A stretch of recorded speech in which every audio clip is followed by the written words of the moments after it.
My name is Brock, and this is the Dungeon Master's Toolkit Podcast.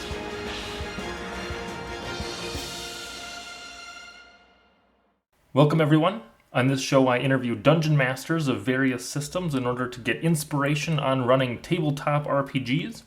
On today's episode I talk to Liam about Powered by the Apocalypse games, dice pools, partial success mechanics. If you're interested in spicing up your perception checks, we've actually got a good section on that as well. We talk a little bit about foreshadowing and then some useless information. Don't forget, if you're interested in being on the show, there's a form you can fill out in the show notes. You can also join our Discord server so you can see when I post new interview slots and possibly get in on a game or two. Don't forget to like, subscribe, and share this episode with your favorite DM, and let's get started. Today I have Liam Chung here with me, also known as Thain on Discord. Liam, why don't you give me a little bit of information about yourself and how you got started in tabletop role-playing games? Cool. Yeah. Hi. So I'm Liam. I just graduated from college actually, so I'm just like starting my first job in like this first couple weeks here. But I got started in tabletop when I was in high school. I had an art teacher that was like, he basically turned his art room into like a board game / tabletop lounge basically after school. And so he got me into it, even though I never even took any art classes. But yeah, basically, I just kind of, my friends would go and I would watch them.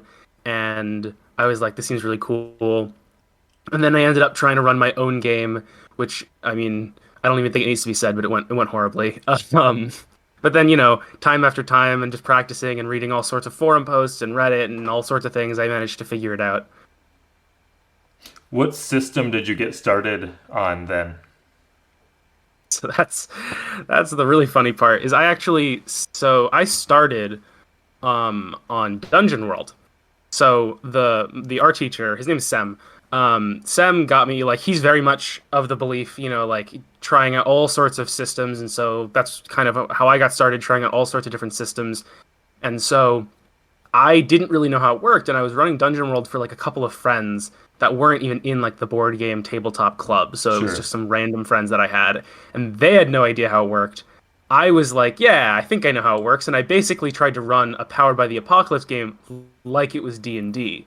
So I was giving all of the NPCs like turns in combat, and I was making them all roll to defy danger every time someone attacked them. It was a disaster. Like, it was just so boring. We just sat around rolling dice for like 3 hours. It was terrible. I think there's a certain extent to which Dungeon World kind of assumed understanding of Apocalypse World, which as a stupid teenager, I totally skimmed. Like, I just totally didn't read. So yeah, it didn't go great. So I haven't read Apocalypse World. I have run Dungeon World, and I actually, in most cases, I tend to prefer running that over like an actual D&D, just because there's less going on. But coming from a D&D style background, like you said, where like monsters have actions and everybody has their own stats and everything, it is very different to go from that style of play to the Powered by the Apocalypse where only the players are rolling. Oh, absolutely. I mean, so I don't remember exactly what it's called, but there's this PDF somewhere on the internet that's basically, I think it even is on the Dungeon World website, but it's like a fan-made thing where they just spelled out all of the misconceptions that people have about Dungeon World, but basically Powered by the Apocalypse as a whole.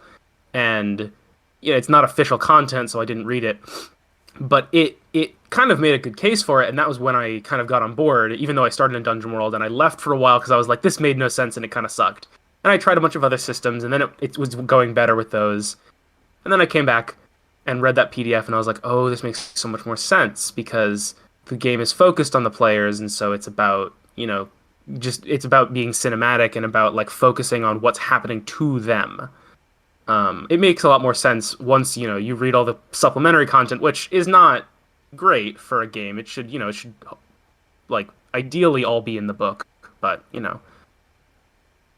Yeah, I think that everyone kind of goes through that. I think Dungeon World specifically kind of does make a lot of assumptions, like you said, because it's a powered by the apocalypse game of D&D basically as the setting. So you kind of got to know both Yeah, to probably have a full understanding of it. yeah, particularly something that sticks out to me and is that when I first ran it, I didn't know what a cantrip was. So I was reading the wizard playbook, and my friend took the wizard as his playbook, and he was like, "Yeah, so what are cantrips?" And I was like, "I have no idea." And believe it or not, I don't know if I was just doing a terrible job of googling. I couldn't find online anywhere that explicitly stated what a cantrip was supposed to be. Like, I wanted basically what I needed was someone to tell me it's a 0th level spell, it costs no slots, like it doesn't need preparation, whatever. Like, but I couldn't find that anywhere, and it wasn't anywhere in the book. They just assumed you knew what a cantrip was. When I started with 5th edition D&D, that was my first edition of D&D. I also kind of struggled to figure out what it meant, but yeah, that is the perfect way to explain it. It's just a 0 level spell. Uh, otherwise it's just a regular spell pretty much.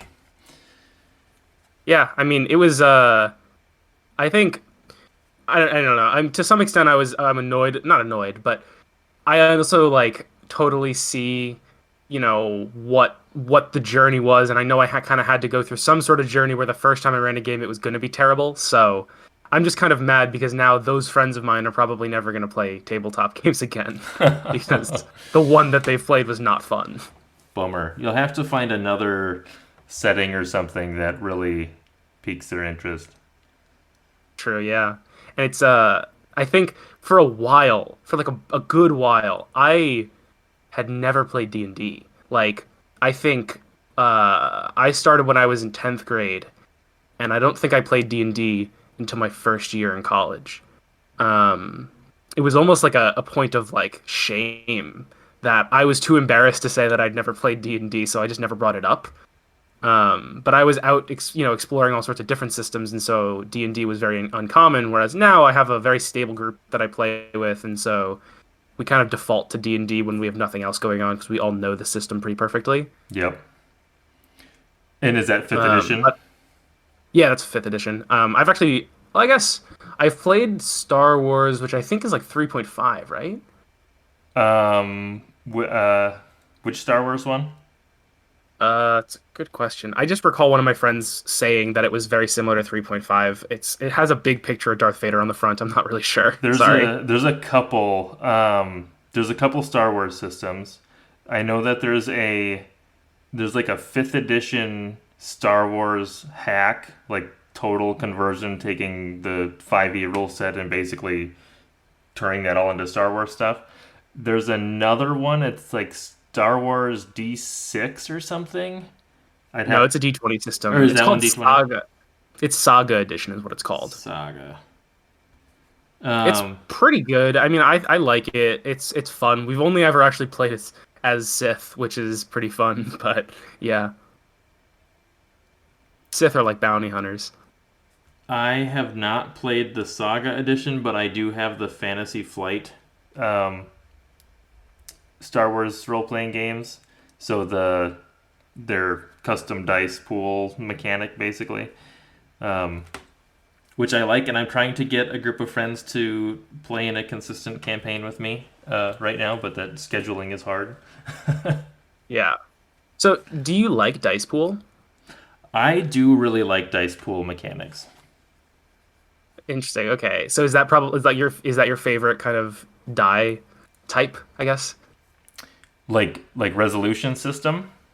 Yeah, like D20, 2D6. I guess there's also like the Blades in the Dark 2D6 is a different one. So I think yes, and I may be a little biased because when I started RPGs, I was also in college, and I didn't have anybody to play with. Like there were groups at school, but none of them were really taking on new people at the time, so I was kind of out of luck. And so Fantasy Flight had been releasing this Star Wars, their different lines of their narrative dice system, and I was like, I mean, that's pretty sweet. So I'll just buy their beginner set and start there. So I started with their narrative dice RPG as like my first ever role playing game, and then trying to run that for like my wife and my sister, and so that obviously went terribly as well. And that maybe has cemented some of the I really enjoy dice pools and some of the more incremental bonuses that you get from kind of adding up more and more dice versus Right. just a roll 20 or a d20 where you've got a wide spread of what you can get on the dice, and then it's just small modifiers that bump it up or down. Yeah, to be honest, I don't think I've ever played a system with dice pools like successfully. Like I tried Shadowrun 5th edition and I did not really like it. I don't think I've ever talked to someone who enjoyed the rules in Shadowrun 5e though. But I would really like to try a dice pool game because I think it could be really cool. I guess you could also call Blades in the Dark dice pool, but I've never managed to get a game of that going either. Um, but yeah, I definitely would prefer it over like D20. I'm not a big fan of D20 as a task resolution because it's like I think you need to be playing a game that's like borderline Monty Python for D20 to make sense, because then you have an equal chance of doing the thing that you as a professional can do, doing it comedically well or doing it comedically poorly. Right. Those yeah. are all kind of equally likely, although after a certain point it becomes impossible for you to comedically mess it up. It's still like just a flat probability, you know? I just think it's interesting because particularly in settings where you have hard-boiled criminals or just like professionals, just people who do this a lot, they're much less likely to screw things up at all, really. I mean, maybe they will and it'll happen, but it's much less likely than say as it's not, as opposed to in D20 where it's either completely impossible because you have a +5 or it'll happen just as often as you'll succeed. You know what I mean? The thing that I really like about both Powered by the Apocalypse and somewhat dice pools, or at least with the narrative dice, is the partial success or like the mixed results. Because, like you mentioned with D20, it's you either did the thing or you didn't do the thing, which is sometimes interesting and sometimes not. But a lot of times the more interesting option is I did the thing, except there was some penalty or unforeseen circumstance, or I failed to do the thing, but I still got some, like little bonus for trying, sort of a deal. And I think that so the narrative dice do that really well because they have kind of the 4 possible results. They've got succeed and fail plus good or bad. And then your Powered by the Apocalypse games just have the 3. They have fail, partial success, full success. And actually, I think that's kind of why I really like the Blades in the Dark dice mechanic, is because it kind of takes what you get from the dice pool of the narrative dice, but it also simplifies it down and makes it just a lot faster to read the dice, essentially. Right. Because you're only looking for one number on it. You're not trying to like cancel results and stuff. So I think that's kind of why my progression of narrative dice to Blades in the Dark is kind of a preferred resolution system.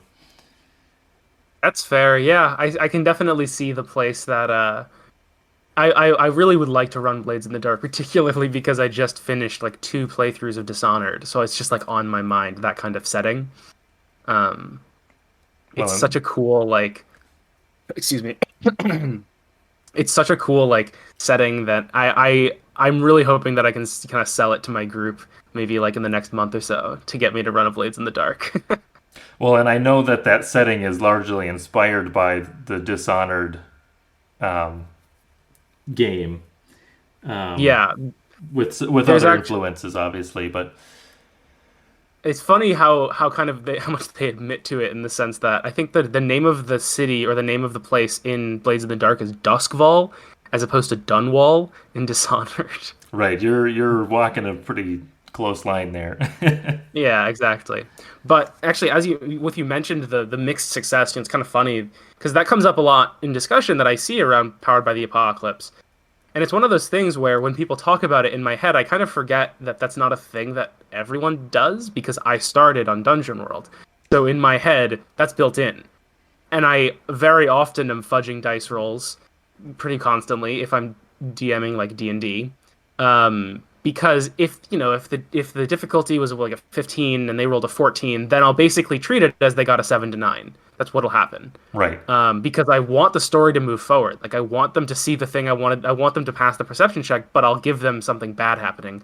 And I think it's much more interesting to have this complication set up rather than you didn't see it. So I don't know if you've heard of Suddenly Ogres. That's another one of those like kind of fan-made explanation, like helps you run Apocalypse World. But I think this one was specifically for Dungeon World, and they basically talked about what's supposed to happen if players try to either spout lore or I think it's read a situation. I forget what the like verbiage is in Dungeon World. But what happens essentially if they fail a perception check? Because obviously if they get a 7 to 9, like something interesting should happen. And so they give a bunch of examples, one of which being, if they try essentially to do a perception check and they get a 7 to 9, it's like, you noticed the thing, but also suddenly ogres just burst through the door and just start attacking you, which is, only works for certain kinds of games, but it's still pretty funny. And so this is, I think, kind of what you said is a good tip for D&D players, because, and I think a lot of DMs do this naturally without necessarily thinking about it, but doing those partial successes where they maybe set a target number and then you either don't roll, like you roll exactly that number, or you're really close, and they'll do that like, and then they'll give you some answer or kind of a muddied answer or something, depending on what action it is you're attempting, right? Like they'll do partial success. Like, you did jump over the cliff, but you didn't roll that high, so you're hanging off on the other end, And I think that I almost feel like having just actually writing like ranges down for dice results. Like if you get above or below a 15, it's just like a complete fail, or it's, whatever those ranges are, just kind of coming up with it to know like, oh, they're kind of in that like sweet spot. Like maybe this is a mixed result instead of a full success, even though you're not technically changing, the players don't need to know that you're kind of changing how the target number system works in the background. You're just kind of saying, I'm going to give myself some points of reference for when to say certain things. Yeah, I think that every book has, except for the Powered by the Apocalypse ones, I guess, has that list. That's like, oh, okay, so a 15 is like a kind of difficult action. A 17 is a sort of difficult action. A 19 is a slightly more than kind of slightly difficult action. And I have never used that list in my life, as far as like setting difficulty values. To be honest with you, most of the time, I mean, you get a feel for it, so it's not really necessary to use the table, but I always find them rather funny just because I think the DM most of the time is just going to make happen what they want to make happen, unless they're working off of a specific, pre-written adventure, which, to be honest, I've been doing recently. It's really nice. So, I don't think I'm not judging people who do that at all, because I really actually enjoyed, running. I ran, for some like through the, student society at my university, I ran, what's it called? Mines of Fandolver. Yep. And it's really fun, like to have this pre-laid out dungeon, and that's kind of where D&D really shines, is that dungeon crawl, like room to room, looting for treasure. It's really a good time. I think part of the reason that I have, I've played D&D a bit, but like I think part of the reason that I've never really loved D&D is I don't gravitate to that style of play. But I do enjoy it. I do think it's quite fun. It's just not my favorite.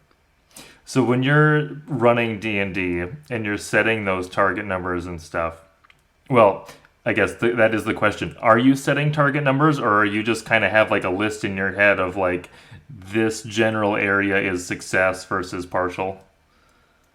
So I think this is mostly an implicit process. When I'm running things and I'm asking myself, I don't ask myself what the numbers are. I more ask myself, what do I want to happen? Because if there's a perception check, what I've kind of learned about myself when I first started DMing D&D like games, is that, let's say there's a perception check for them to notice something interesting. Guess what? I want someone to notice it. So generally, I will find a way for someone to notice it. And having them each roll a perception check and then each one of them roll a different skill and all this stuff, just so that I can tell them the thing that I was going to tell them anyway, it takes away from the point. It's and I know that I'm just running it wrong. So generally, I'll just ask myself what I want to happen, and then I'll kind of I'll say to myself, if they get like a 25, then I'll tell them a lot. I'm using perception check just because that's the simplest, I think, kind of ambiguous one, as opposed to say combat. That's very easy. But I'll say 25, I'll tell them a lot.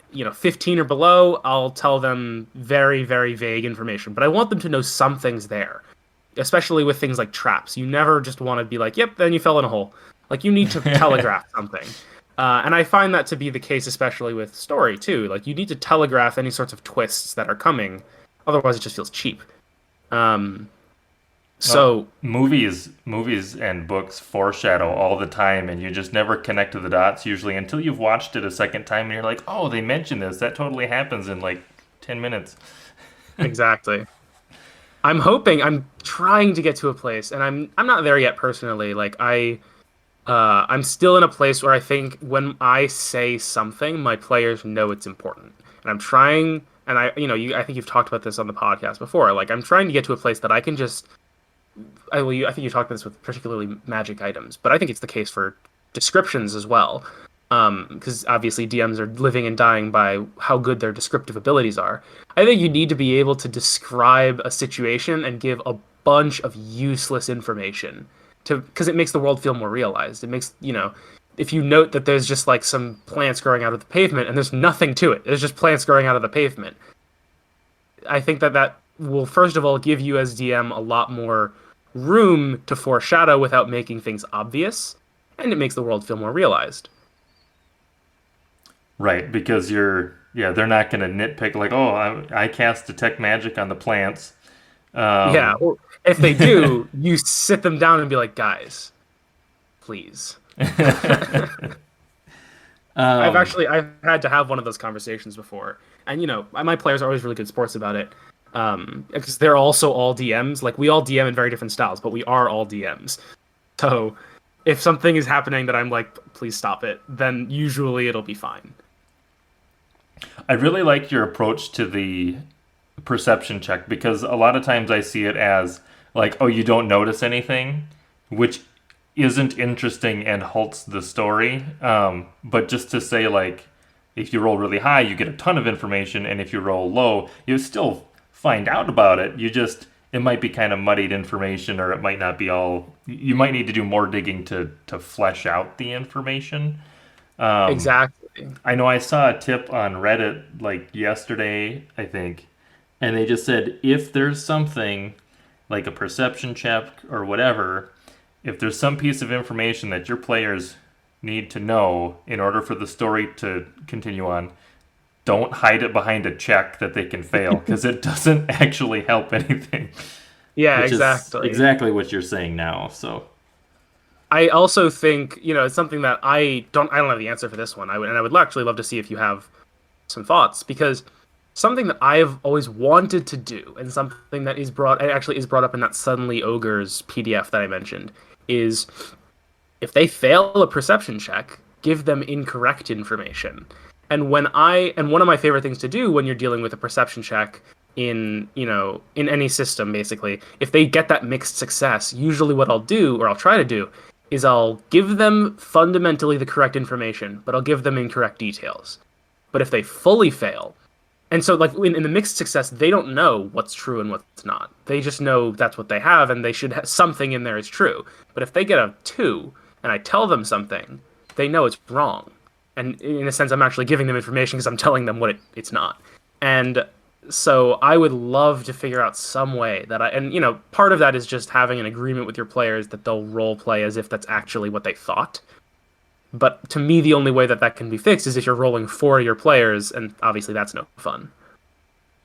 Right. So your players are aware that you will give them potentially incorrect information.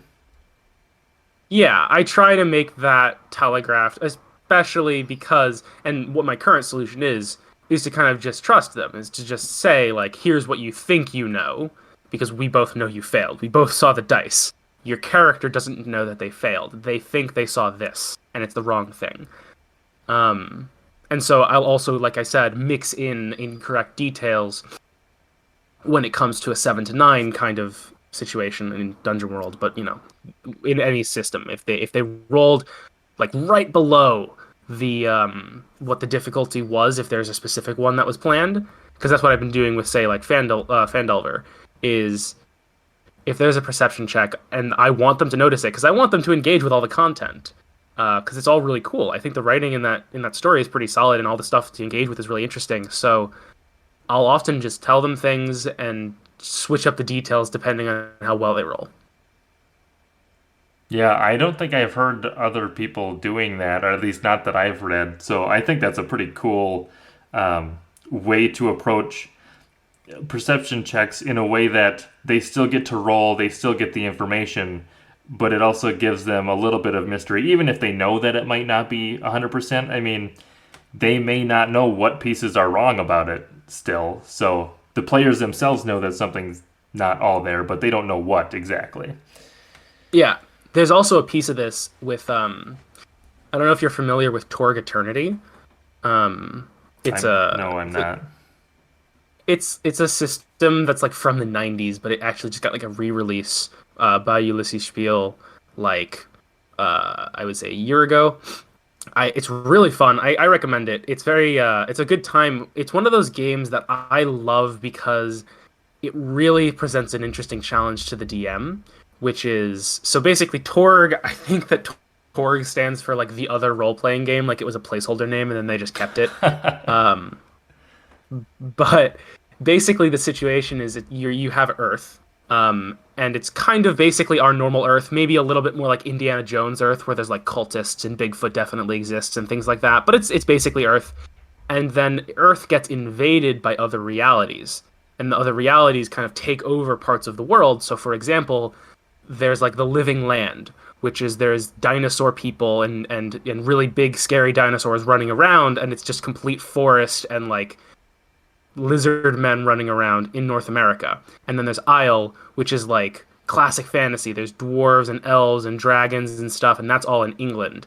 And there's Urorsh, which is like kind of like Lovecraftian horror almost, which is in India. Like, and so that's just, there's I think 6 cosms just all over the world, and they have all completely different enemies and all sorts of different stories to be told. But the interesting challenge it presents to the DM especially is all of them have different flavors. I mean, two particular ones as well are, there's Pan Pacifica, which is in East Asia, and it's like a mix between like Resident Evil and Blade Runner, where there's zombies running around, but it's also like there's like big scary corporations like controlling everything. And the tone that you will take as a DM describing scenarios there is completely different to one that you'd take in, say, the Nile Empire, which is right around Egypt, which is like super high pulpy, like, there's ray guns and all sorts of superheroes running around. And so the two tones are completely different, because in the one you have like, you're like having fist fights on top of trains while like the villain maniacally laughs at you from the end of the train in the Nile Empire. And then like in the Living Land, it's like a furious scrape for survival. And then in Isle, it's just classic fantasy. And then you have like in Pan Pacifica, it's basically cyberpunk. Like there's all sorts of different, and you have to just swap on a dime because they can move around in one session from one cosm to another, which gives you a lot of room, but it's tough.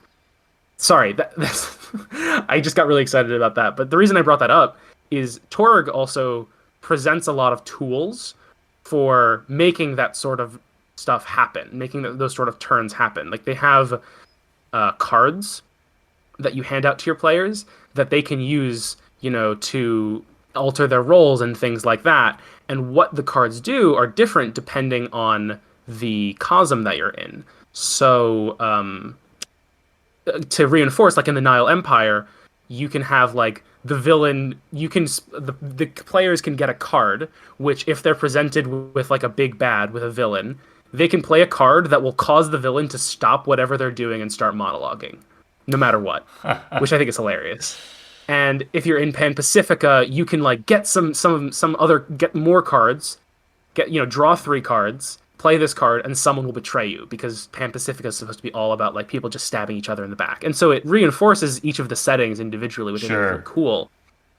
And it also gives the players a narrative-driven resource that they can control the narrative a bit, because it's like, okay, this is, what's going on here is fun, but I have this card that can make it so that someone who we're working with will just betray us right now, and it can completely change the like what's going on in the session, but they feel like they have agency, which is really cool. And you as the DM can hand out these things as rewards. And that was, the reason that I brought this up was I like when games have give the DM a resource that they can hand out to players as rewards for good role playing.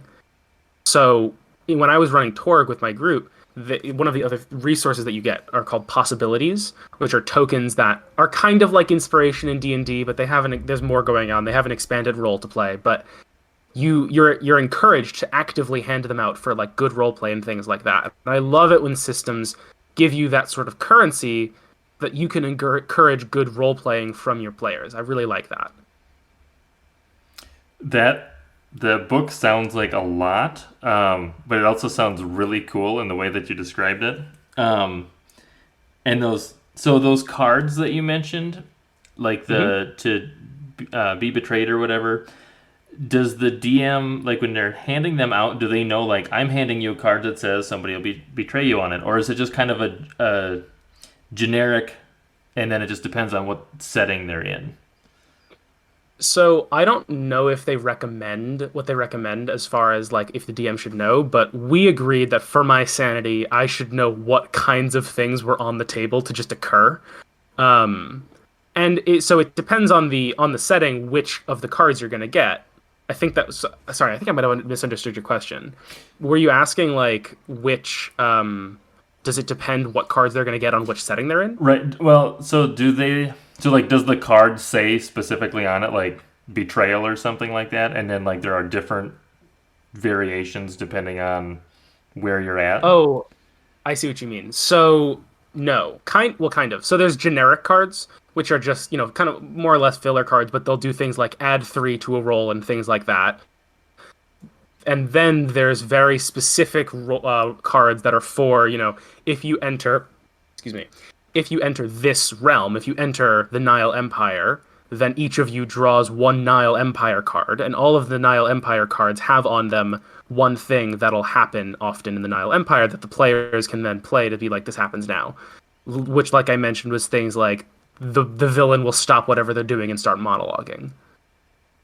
So, does the player get to decide, like, if it's ambiguous as to which NPC it would be, right? Like, if it's this one NPC betrays us right now, do they get to pick who it is, or do they just throw the card down and then you as the DM say, okay, it would make the most sense if this person is behind it? Generally, they leave them open-ended enough so that the GM can keep their sanity. So it's just it's like someone betrays you, take 3 possibilities, or someone and they'll even give the DM a bit of room where it's like, someone betrays you, take 1 to 3 possibilities depending on how severe. So if it's like their best friend who's been working with them for like ages and ages, and then they suddenly betray them, then they're going to get a lot of like currency for that betrayal. Where if it's just some random soldier that they're working with turns on them, it's whatever. It's not as much of a big deal. And so the GM gets the control to say, here's what's going to happen. Another good example would be like when they go to Pan Pacifica, which, like I mentioned, is kind of like Resident Evil is in there, but it's also like Blade Runner. They'll get a card that's like a bunch of zombies will show up right now. Depending on how many possibilities that take however many possibilities for how severe the outbreak is, or someone that you're working with, someone in your party is infected and starts to turn right now. Things like that. Those are really cool little interrupts that the players can have. I'm almost surprised that I haven't seen more of that in other games, or as like you could even have that as like a supplement deck that you could play within like any system. That's true. Yeah, it would be very cool. I really like it a lot because I tend to not like the more crunchy games. But I don't like the more crunchy games when they focus on combat. The thing I really like about Torg is everything about it that's crunchy, or most like a board game, which is, the cards and you're passing around like these poker chips that are the currency. All of it's narrative driven. Like it's all about, play this card and something like this will happen in the narrative. And I actually really like that because it makes things a lot more clear to the players about what's going to happen and what control they have over the narrative. Yeah, I was just gonna say the players may have an input, like you may be playing a game of D&D and players might say, hey, it would be kind of cool if this thing happened, right? And then the DM can take that up for interpretation and maybe have it happen, maybe not. But with this system, you're explicitly saying, yes, you have this control, you can make this decision when you want to, and you can have that input on the story. Which kind of reminds me of at least with Dungeon World, there are a lot of moves like Spout Lore, I think, is one of them, where like the player gets to make a decision about something in the game world or in the lore, and then that's just like a true statement, right? Like it kind of gives some narrative control back to the players to kind of come up with the world. Oh, so that's a lot like Fellowship, actually. Have you heard of Fellowship? I have heard of Fellowship, and I definitely need to read it, but I have not got a chance to. Fair. Fellowship takes that idea to its kind of logical conclusion, where every player is representative of one of the cultures, like dwarves, elves, giants, orcs, whatever. And then they have a move where they decide on something that's true about the world, particularly relevant to their people. And so it like takes the like we are creating this world together, and it completely mechanizes it. Basically, well, mechanizes it maybe the wrong verb, but it just completely says like, no, yeah, players, you are in control. You need to take responsibility for this, because that's also an issue that I think happens in Dungeon World. Is you don't like a lot of DMs. This is fine if they like that, but I have a hard time getting my players sometimes to take responsibility for helping me create the world, because it's not explicitly stated how much they should be helping me. And that's not generally the case in other RPGs. Whereas in Fellowship, it's very explicit. You as players need to make this decision about your people or whatever. Yeah, I would agree with that. I feel like when I've played in D&D games, or heard people talking about their D&D games, the DM is generally like, this is their world that it's either module or that they have very specific control over kind of the lore and how things are set up and function. And there's very little input from the players. And then kind of as you move down the spectrum, Dungeon World is kind of in the middle, where it's supposed to be a little bit more narratively free for the players to participate.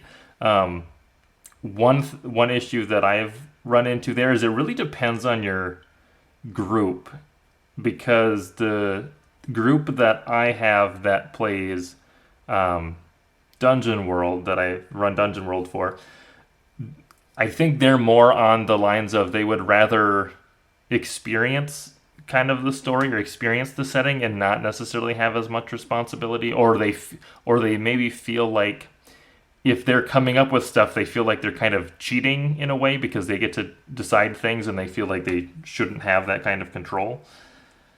Yes, I've seen that.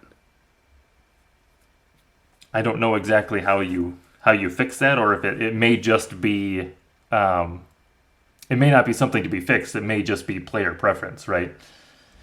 Yeah, I think something that this is, I think, good advice for general, like PBTA, but also Dungeon World, that I kind of came across is, in the rest of our lives, in everywhere else in our lives, we're kind of told to not ask loaded questions, which is good. You shouldn't be asking people loaded questions. But in Dungeon World, I think that's kind of the DM's best friend.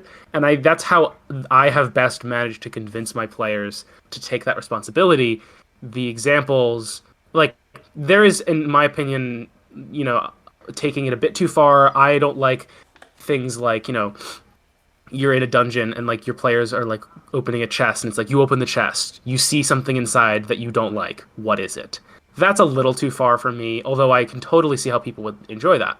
But I go for things in the broader spectrum to kind of set the narrative, like asking super loaded questions like, X player, last time you were in this town, you got in a really bad fight. What was it over? Or who was it with?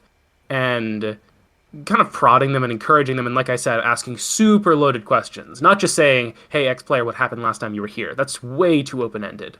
But going in super specifically and asking myself again, what do I as DM want to happen? And I go in with saying to myself, I want there to be some conflict off the bat when they enter this town.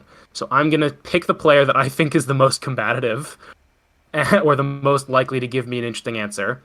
And then when they enter the town, ask them this super loaded question that even maybe goes as far as to say, like, it was with a scorned lover. Like, are they still in town? Or not, actually, that's a bad one because then they can just say no. But, asking them a question that where their answer will be interesting but still abide by all of the specifics of what I want to happen. Right, and I think that's another tip that can be used outside of PBTA games. You could do that in D&D as well to somewhat generate the world and, like you said, kind of push them in a certain direction. Like you said, if you want to have consequences or conflict, then you kind of can build this thing quickly based on what they said. Yeah. There's a style of play that I have never gotten to, and it's kind of along the lines of what you mentioned of experiencing a story or a world rather than, being responsible for co-creating it, which I don't know if you've ever heard of Zbashu. I don't know if that's how you pronounce his name, to be honest, but is it a YouTube channel? YouTuber? Yes. Yeah. I love that guy.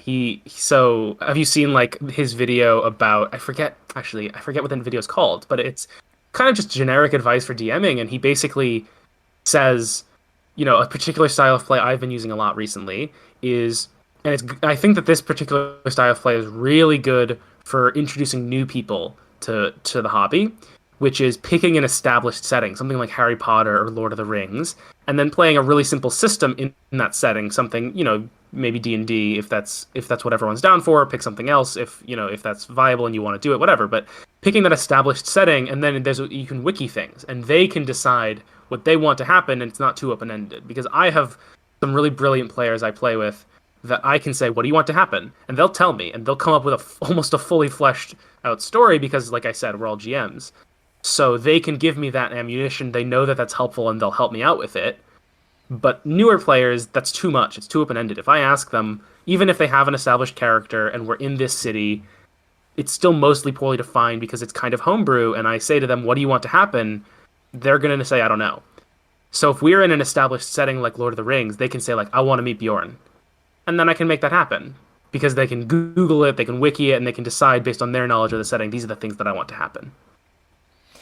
Yeah, and that's actually kind of where I've come from.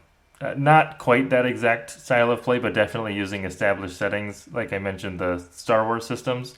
The last session I ran, I basically ran a one-shot to get my players interested and to kind of teach them the system. And I basically made the characters from Rebels, from the TV or from the cartoon show. Oh, nice. So they were mostly familiar with the characters. They got to play as those characters, so they're already overpowered. And one of we had a new player come in a second session who wasn't as familiar, and he was just going through the wiki. We were mentioning names, and he's like, "Oh yeah, I just pulled them up on the wiki, I got a picture and everything." So that was actually helpful for him to just kind of know exactly what we were talking about right away, and having that extra resource there. Exactly. It generates a lot more player buy-in if you're doing that in a setting where your players might not be as familiar with the hobby to begin with, which, like, I'm trying to run an RPG with some people at my new workplace. And I think I'm going to have to use an established setting to get that buy-in from them, because I think to them tabletop RPG is like people LARPing in a park, which is fine. I'm going to hope that I can kind of bring them in and I can, introduce them to something they'll enjoy, but it's definitely going to be a bit of an uphill battle. So when you are going to introduce them, will you do a one-shot to kind of get them started, or will you try to pull them in with a full campaign, or? I think I will stick to one shots to begin with, for a couple reasons. Mostly because one part because I try my hardest to read my players and read what they like and what they want, and so I don't know if they are power gamers gonna min max their characters, whatever. And if you're playing Dungeon World with a min maxer, it's just not gonna go well. I tried playing Apocalypse World with someone who is like a very much a min maxer, and that's totally a valid style of play. Just not maybe for Apocalypse World, because then it's just you're not gelling with what the system wants you to do. But yeah, I mean he basically got a silenced sniper rifle and sat outside of my big bad's lair and just waited until some point he walked out and then killed him. And I was like, okay. So yeah, I like to read my players and create the story that they want to happen. And what I realized with that Apocalypse World one is they didn't want to have this big campaign. They just wanted to just kind of screw around in this interesting setting with, like, I don't know if you know the Apocalypse World setting, but it's pretty interesting. And if I gave them more of the opportunity to just kind of be bounty hunters essentially and just, run around doing contracts, giving them very small pieces of giving them very like small contracts that they can execute in one session and feel cool because that's what they wanted from the setting, as opposed to I want this really long character driven drama. It's hard to read that and pivot based on your prep in session one. So I think one shots make a good setting for you to read that out of your players. Yeah, and that's actually almost what I'm doing with the Star Wars game. Is it's the edge of the Empire, so they're like bounty hunters, mercenaries, scum, and like you said, just kind of missions. Like, here's your mission, and it might take us, 2 or 3 sessions to get through a mission, and then we give them another mission and let them get paid and buy new gear and stuff, and just keep going. It also makes it a little easier because it's not like, okay, where do you want to go now? It's like we kind of set a scope on, like, here's where the mission needs to take place, here's kind of your parameters, and then go nuts, figure out how to complete the mission. Yeah, it's like asking, which would you prefer, the Clone Wars or the Mandalorian? Both. I don't know if you've I don't know yeah, I mean, fair enough. But yeah, I think like one thing that I had a lot of struggle with as well, that is, kind of the core, I guess, the core issue of the whole hobby is, how do I get my players to feel that, like, how do I get my players to like feel that buy-in for the characters that they made themselves, and to understand their own characters, ambitions and wants and needs, and so that when I say, where do you go next, what do you do next, they have an answer. Because in practice, I try to never ask that question, but ideally I want my players to have an answer regardless if I ask or not, because then they can try and push. Ideally, they're like itching to get to the next place or whatever it is, because they have some attachment or goal that revolves around X, Y, Z, and they're gonna try and figure out how to get to it. That's ideal. I mean, I had a player. This was actually in my first Dungeon World game. Who's like one of my, he's one of my closest friends, but he's not a tabletop RPG player, and I definitely wasn't a DM at the time. He played the game like it was Skyrim. We had an encounter with some bandits on the road, and he was like, I'm gonna loot them, and I was like, they don't really have that much money. And he was like, all right, well, they had weapons, right? And I was like, yeah. And he's like, I take all of their iron daggers. And I was like, okay. And then we get to the town, and he's like, I sell the iron daggers.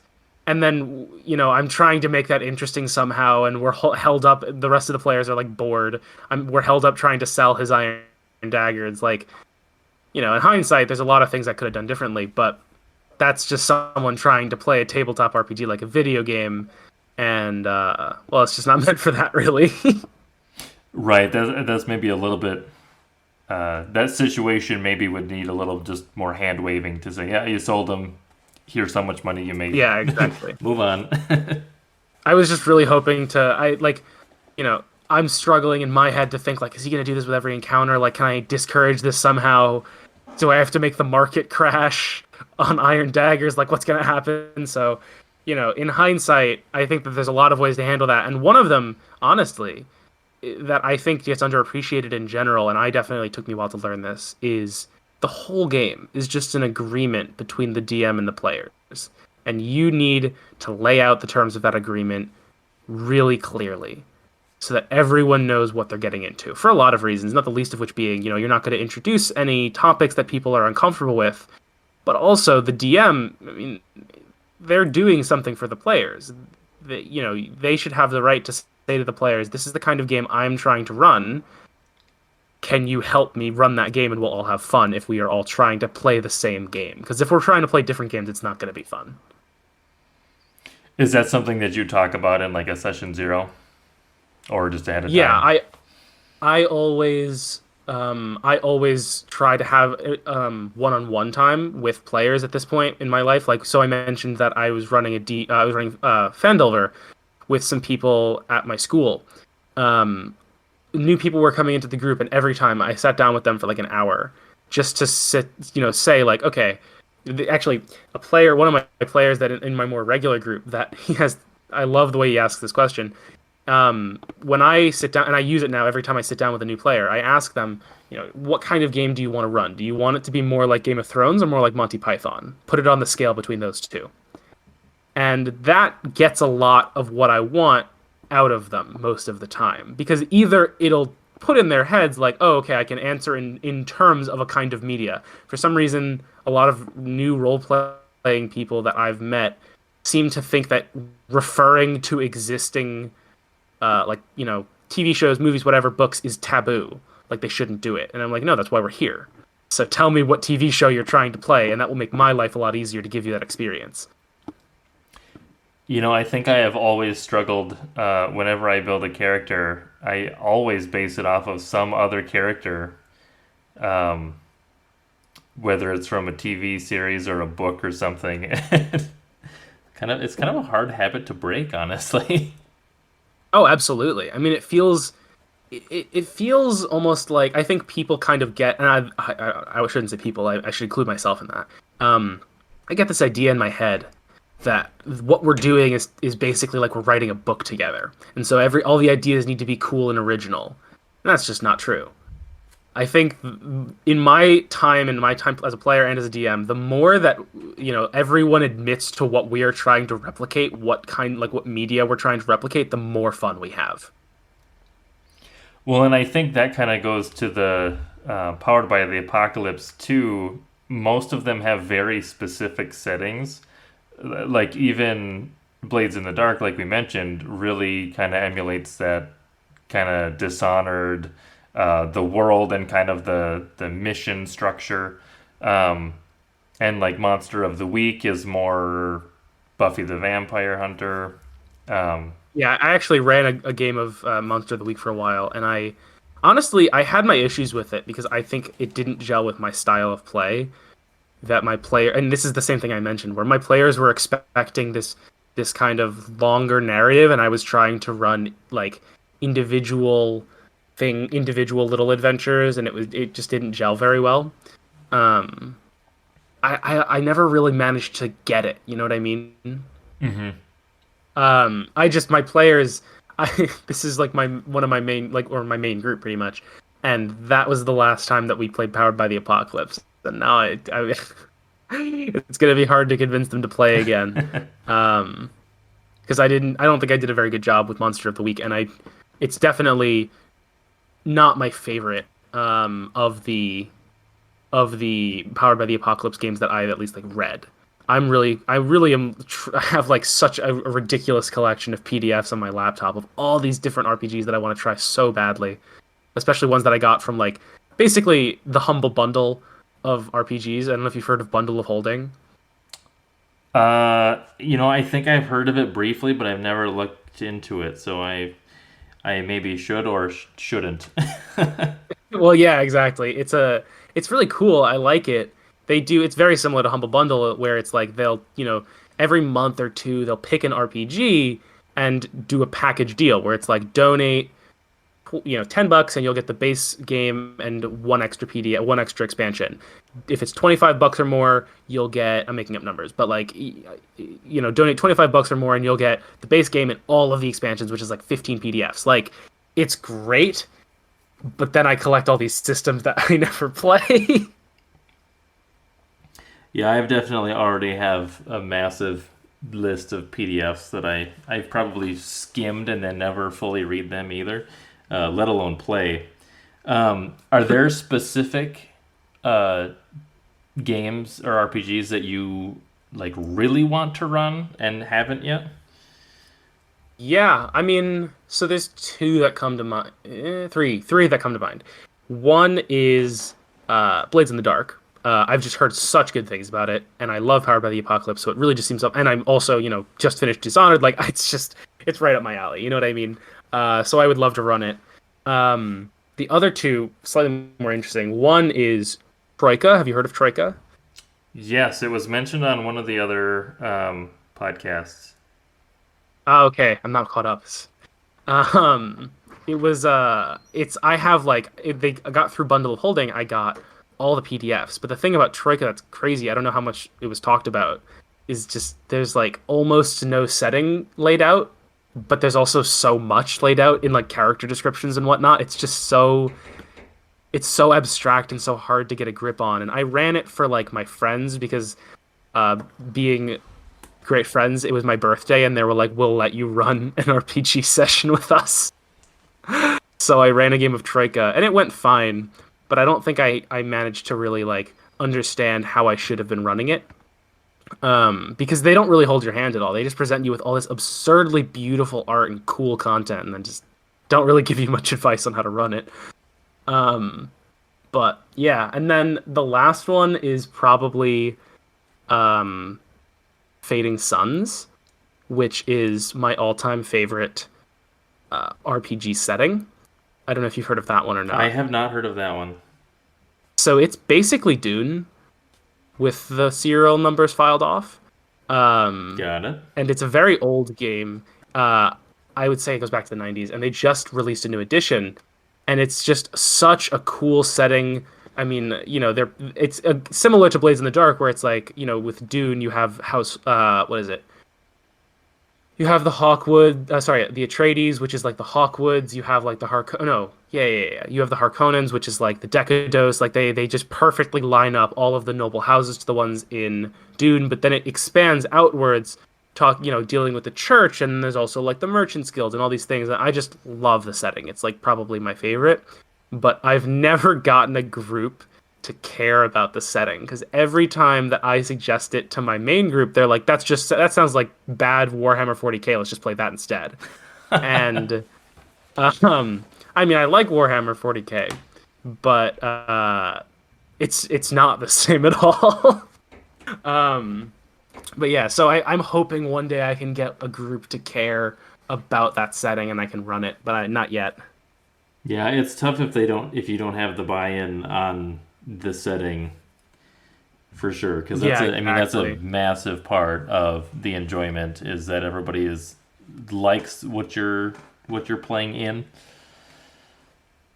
Yeah, exactly. And I'm hoping, and I want that, pre-established, because it is a pre-established setting, and I want that pre-established setting, those benefits of like, I want someone to say to me like, oh, I really want to get in a duel with like a Decados noble, like those sorts of things, like present those to me, because even if I run it, if I force it on my group now, they're not going to know what's going on, which is fine. But it's sad. My dream, actually, my dream project, when I have the time to work on it, is making a Powered by the Apocalypse hack for that setting. Sure, for kind of the Dune setting. Pretty much, yeah. I'm hoping that it's, it's. I don't think it's going to be easy by any means, but I'm hoping that I don't just get burned out and put in a bunch of work and then just never finish it. So there was one question I was going to ask, which was, if you could make any RPG book, what would it be? And I'm assuming that is the book then. Is it like what for me to write, or someone else write and I get to play? Those are different. Either. If you wanted to write it, sure. But if you could just have a book where you're like, oh yeah, somebody wrote this and it's like the perfect book that I need for running games, like what would that book be? So, I mean, yeah, the answer of what I would write is probably this Fading Suns Powered by the Apocalypse hack, just because that feels within my means. I think I understand pretty well how Powered by the Apocalypse writing works. Another is for Avatar: The Last Airbender. I mean, we had this discussion in the Discord, but I have so many thoughts about how I would want to run a Powered by the Apocalypse Avatar: The Last Airbender kind of game. And there's a lot of stuff about like around like wuxia and xiaxia like fiction that I would want to incorporate in that because Avatar is obviously just inspired by those stories, and so like if I could have an RPG book that covers basically like wuxia and xianxia, like just Chinese fantasy basically, I would love that because I love Chinese fantasy. But to my knowledge, that doesn't exist really. There is a book that I'm just going to take a second to look it up because I know I can find it. They talked about it on the Discern Realities podcast. It was a Dungeon World podcast. I've heard of that one. It was like the last one that they did. They talked about basically that kind of a book. Oh, really? You get to make my dreams come true here. They did. It was like a kind of like a promotional episode. Okay, so Hearts of Wulin is the name of it.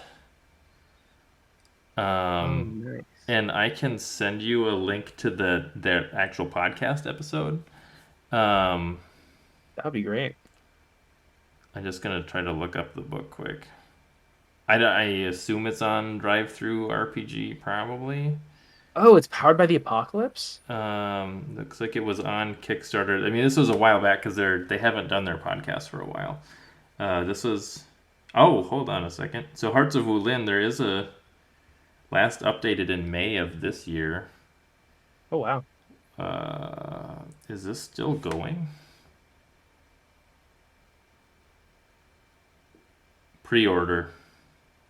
So there is a Hearts of Wulin pre-order on Kickstarter right now. So that might be something to look into for you. I just remember them talking about that style of storytelling. I don't know if it mixes in the Avatar, like the bending and stuff. I don't remember if that's in it or not. I mean, I'm not particularly picky. It's just that like so I grew up on this kind of like TV show because it's stuff that my dad really likes, and so I would love and I would need players that are also interested in that because I don't think that my normal group would be interested because I live in Montreal and so my group is like all Quebecois people that I don't think would have as much buy-in on like a wuxia, xianxia like melodrama RPG as I would. Yep, I love the Avatar, especially the like original series.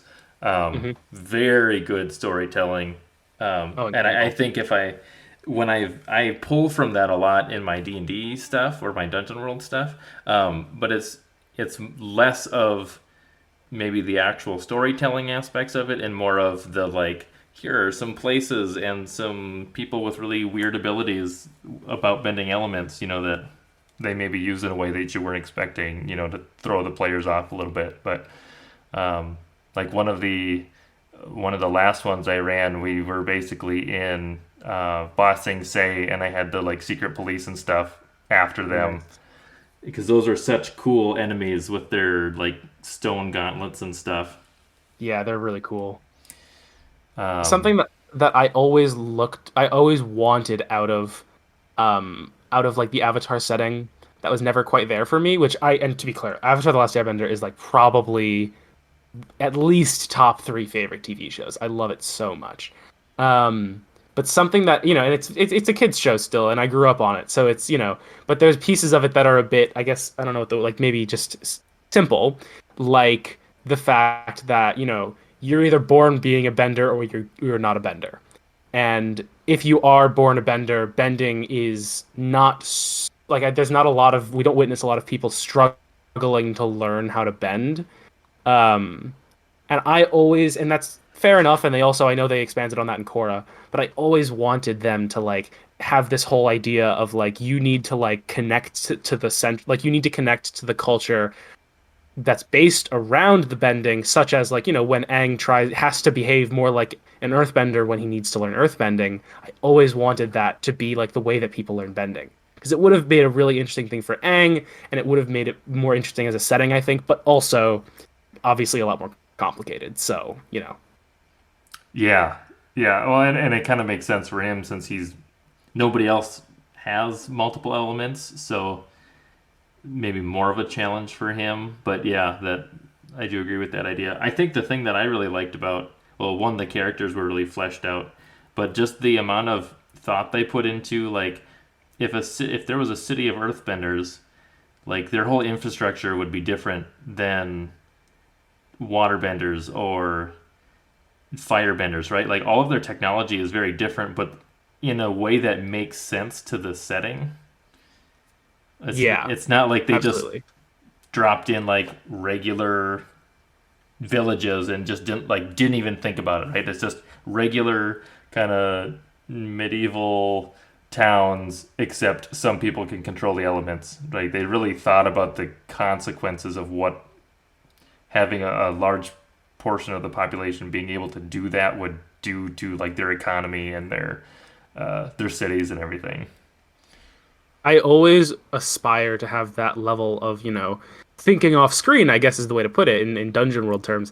When I'm, dealing with a setting that's mainly homebrew, because that's so hard to deal with. I think one of my favorite. I don't know if you've ever watched Nerd Writer on YouTube, but I always think about this example he gave in Skyrim. There's just not much thought given to the spells in the sense that if we just took one, not even a very cool or exciting Skyrim spell, like the one where you can just create a sword, like forget what it's called, but you can just summon a sword for a little bit of magicka.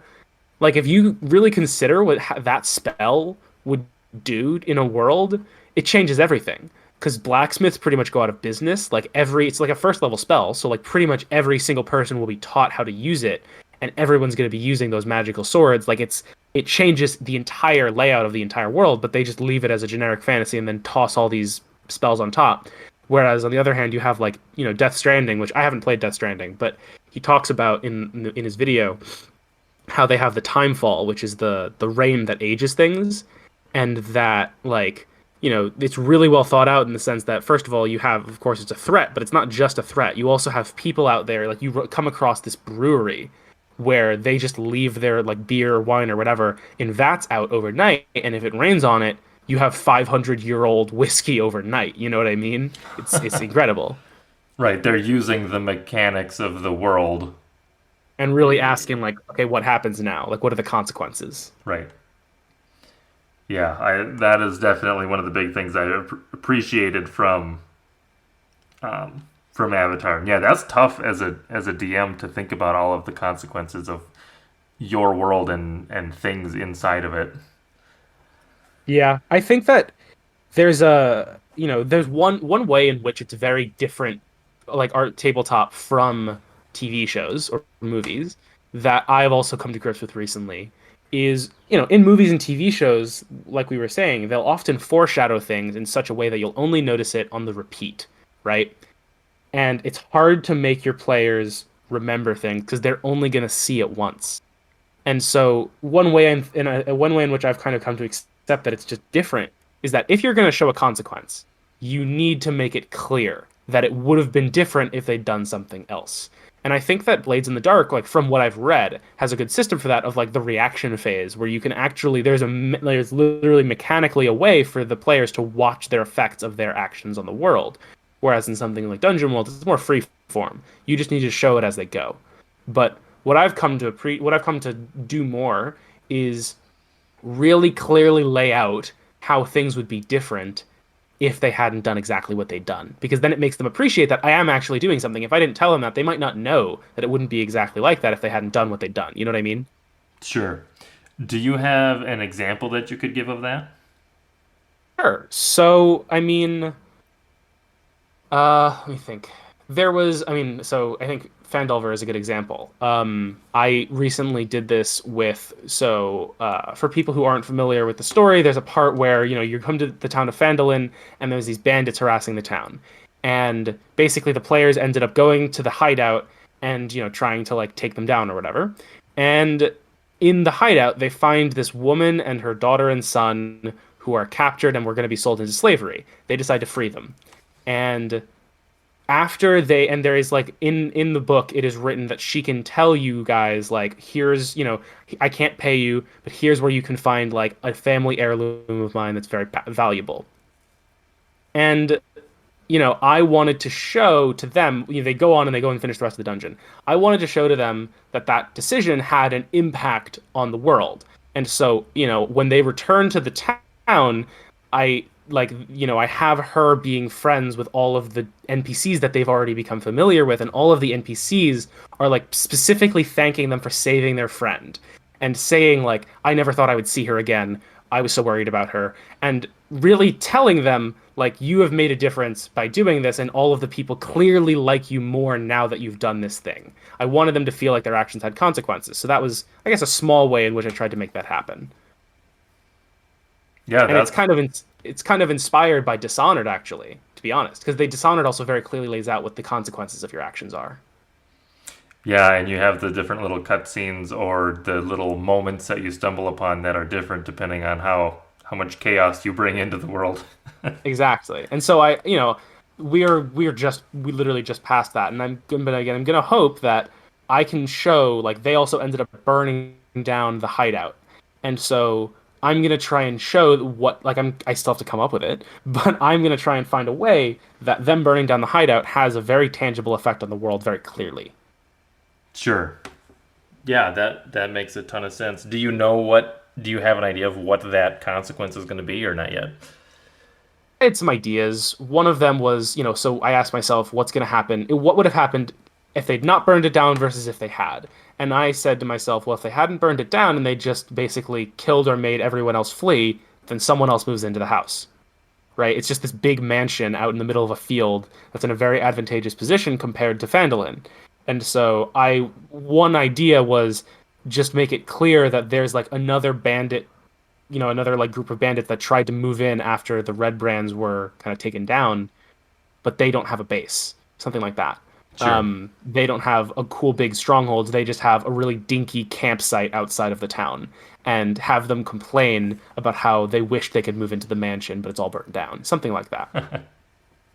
So we are getting about to time here. I think that I could probably talk to you for like 4 hours. Yeah, this has been a great chat, man. Thanks for listening to this week's episode of the Dungeon Master's Toolkit podcast. You can find links to all of the products and resources that we talked about on the show in the show notes. And if you'd like to join the community or find out how to be on the show, check out our subreddit or join us in our Discord server.